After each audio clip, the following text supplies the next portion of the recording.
Bismillahirrahmanirrahim. Ve iz qala rabbuka lil melaike inni haliqun beşeren min salsalin min hamain mesnun. Sadakallahul aliyyul azim. Değerli dinleyiciler, Kur'an-ı Kerim'in Hicr suresinin 28. ayesini okudum. O ayenin tercümesi belədir ki, o vaxt ki Rəbbin mələklərə dedi, həqiqətən mən qara, quru və pis qorxulu gildən bəşər xəlq edərəm. Burada bu ayədə bəşər deyir. Tamam. Bəşərlə insaniyyətin fərqi nədir? İnsanın fərqi nədir? Bəşərin lüğəvi mənası, lüğətdə bəşər sözü dərinin zahirinə deyirlər. Canlılar arasında yalnız insanın dərisi görükür. Digər canlıların dərisi tüklə örtülü olduğuna görə yalnız insana bəşər deyilir. Ayədə də buyurur ki, mən inni xaliqun bəşərən, mən bəşər yaratmaq istəyirəm. Bəşərlə insanlığın fərqi odur ki, bəşər umumidir. Yəni insan zahiri baxımından fərq eləmir digər bir insanlarla. Məsələn, Peyğəmbərimizə də elə bəşər deyilir.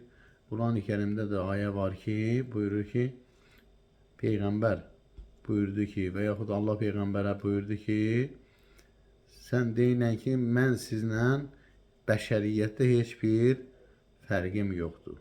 Ma haza illa bəşərun mislukum. Peyğəmbərimizin də bəşəriyyətdə heç bir insanla fərqi yox idi. Amma insaniyyətdə Peyğəmbərin fərqi var idi. İnsan deyəndə onun əxlaqi keyfiyyətləri nəzərdə tutulur. Onun ruhu və ilahi xəlifə olması, nəinki zahiri görünüşü. İnsan deyəndə onun kəmalatı, onun istedadı, onun gördüyü iş nəzərdə tutulur. Amma bəşər deyəndə isə onun zahiri görünüşü. Zahiri görünüşdə Peyğəmbər də bizlərlə biridir, digər insanlarla biridir. Bəşəriyyətdə biridir, amma insanlıqda isə onun əxlaqi keyfiyyətində, onun ruhi keyfiyyətində, onun kəmalatında, istedadında isə bizlə fərqi var idi.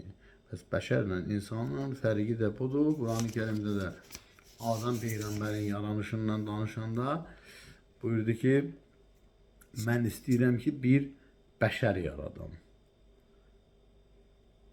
Hətta şeytan da səcdə eləməyəndə Allah şeytandan soruşdu, qala ya iblis. Allah soruşdu ki, ya iblis, ma ləkə əllə təkuna ma'as sacidin. Sənə nə oldu ki, sən səcdə eləyənlərdən, təzim eləyənlərdən olmadın? Şeytanın da cavabı bu oldu ki, qalə ləm əkun li əscudə li bəşərin xələqtəhu min səlsalin min həməyin məsnun. Sən deyirsən ki, əmr eləyirsən mənə ki, səcdə elə o bəşərə ki, onu sən qara, quru torpaqdan yaradıbsan. Qara, quru və ilit bir torpaqdan onu yaradıbsan. Mən də belə bir varlığa, belə bir bəşərə səcdə etmərəm.